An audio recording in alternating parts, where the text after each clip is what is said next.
जय जय श्री सीताराम जी, जय जय हनुमान जी, जय माता दी। श्री कली हनुमानी।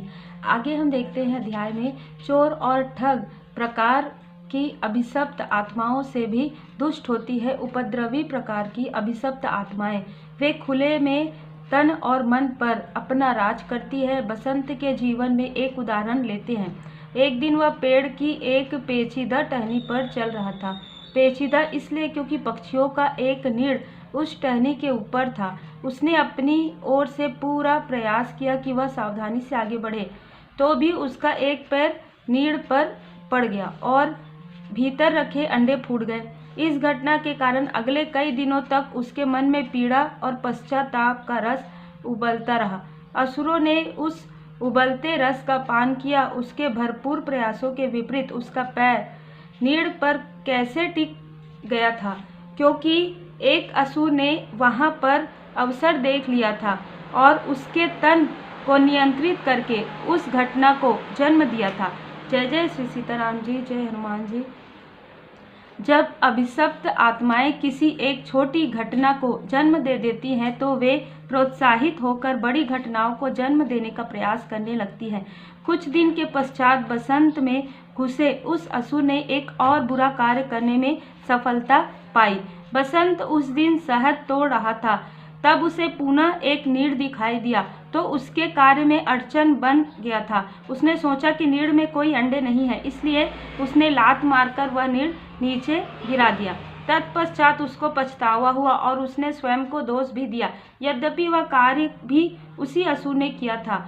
कुछ दिन के पश्चात उस असुर ने न केवल उसके तन और बुद्धि अपितु उसके विवेक तथा संस्कार पर भी नियंत्रण कर लिया था। बाबा ने उसे नीली चिड़िया का एक पंख लाने के लिए भेजा था। जब उसे कोई गिरा हुआ पंख नहीं मिला तो उसने चिड़िया को मारने का निर्णय लिया। एक पंख के लिए किसी मातंग द्वारा एक चिड़िया की हत्या, और उसे पछतावा भी नहीं हुआ, क्योंकि उसके संस्कार उस असुर के अधीन ही हो गए थे। वह सत्य और मिथ्या में अंतर करने में असमर्थ था। तत्पश्चात उसने बाबा से इस बारे में बहस की। उसका तर्क था कि पक्षी को एक दिन तो जाना ही था, तो मातंगों के बीच हो रहे इस कलह से उत्पन्न नकारात्मक रस का पान असुरों ने किया। प्रार्थना में तीनों तरह की अभिशप्त आत्माओं से आपको मुक्त करने की शक्ति है। आपको किसी भी कालावधि के प्रारंभ में प्रार्थना करनी चाहिए। वह कालावधि एक दिन भी हो सकती है, एक पखवाड़ा भी हो सकती है, एक महीना भी हो सकती है और एक वर्ष भी। दैनिक प्रार्थना कैसे करते हैं?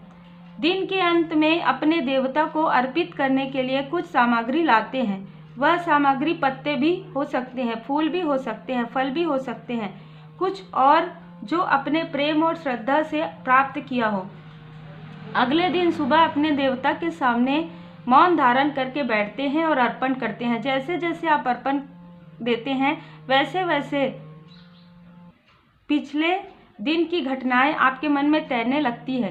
वे सभी घटनाएं अपने देवता को समर्पित कर देते हैं। यदि पिछले दिन किसी घटना से आपको उदासी हुई हो तो वह उदासी भी अपने देवता के नाम पर कर देते हैं। यदि किसी घटना से आपको आनंद हुआ तो वह आनंद भी अपने देवता के नाम कर देते हैं। बिल्कुल दोस्तों, यहाँ पर देखिए, मैं हमेशा ये कहती हूँ, स्वामी जी, प्रभु जी, सब कुछ है आपका, क्या लागे मेरा। तो आप दिल से, मन से, भाव से कीजिए और कोई भी नकारात्मक ऊर्जा आपके पास हो, कोई भी आपका कुछ नहीं बिगाड़ सकती, क्योंकि आप परमपिता परमात्मा जी के पूर्ण शरण में हैं। आगे आने वाले वीडियो में मैं आपको जरूर बताऊंगी और भी अनुभव हैं। जीवन ने चाहे आपको कोई सकारात्मक रस दिया हो या नकारात्मक रस, सब देवता के नाम कर देते हैं। जब ना तो सकारात्मक आपकी रहती है और ना ही नकारात्मकता। असुर और असुरों के लिए आपके तन मन में डेरा डालने का कोई कारण नहीं रह जाता।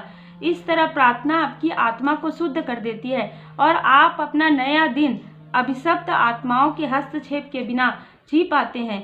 इसी तरह आप किसी भी सप्ताह के पहले अथवा किसी पखवाड़े के पहले अथवा किसी महीने के पहले अथवा किसी भी कालावधि के पहले प्रार्थना कर सकते हैं। जय जय श्री सीताराम जी, जय जय हनुमान जी, जय माता दी। श्री कली हनुमानी। आगे के अध्याय में हम और भी देखेंगे। तब तक आप सब अपना ख्याल रखिए। आप पर और आपके परिवार पर सदा श्री हनुमान जी बाबा जी की कृपा बनी रहे।